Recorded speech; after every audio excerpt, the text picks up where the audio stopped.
Hey cycling friends, Simon here from Simon Says Cycling. Today I'm talking about planning to be your best on race or event day. I've seen over the years many clients fail on race day because of poor preparation. Organization before a big event is so important and also takes away a lot of the stress and last minute dramas that you may experience if you're not well prepared. Today I'm going to talk about 3 things that you can focus on as you approach an important event. The first thing is nutrition.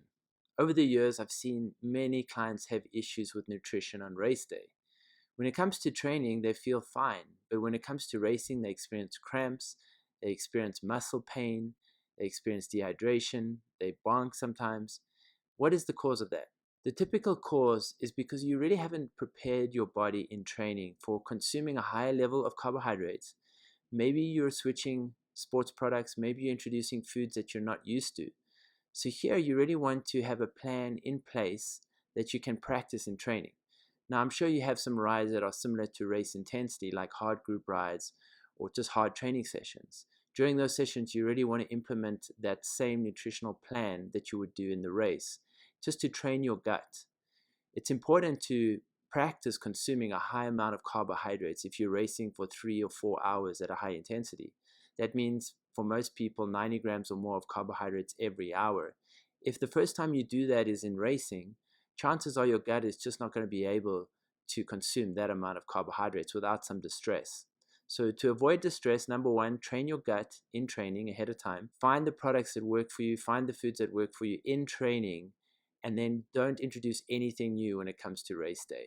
The second thing I'm going to talk about is your equipment choice. You don't want to start introducing new pedals or new shoes or a new bike in the last week before a big race. I mean, if you're a pro rider and you have a new bike that arrives, obviously this doesn't apply to you. But for the everyday athlete, it's not a good idea to start changing things up in the final few days before a race. The same goes with your bike position. You don't want to change your saddle height. You don't want to shift your seat more forward or more back. You don't want to make any significant changes to your position as you approach the race.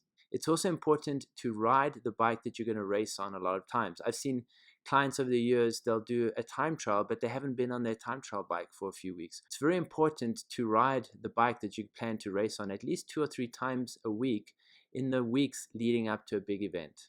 The last thing I'm going to talk about is mindset and mental preparation. If you set time aside in the final few days before a big event to spend a few minutes visualizing your event, visualizing your effort, you're going to reap the rewards on race day. When you come into an event mentally prepared, your body knows exactly what to expect. And you'll find that the effort and everything just flows a lot easier than if you just go there without any mental preparation ahead of time. So my last tip is get your mind right for race day. And the way you're going to do that is starting already about a week out, spending a few minutes each day visualizing the event, visualizing how you want to feel, visualizing what you want to achieve, and really rehearsing that ahead of time. Thanks for tuning in. All the best with your cycling.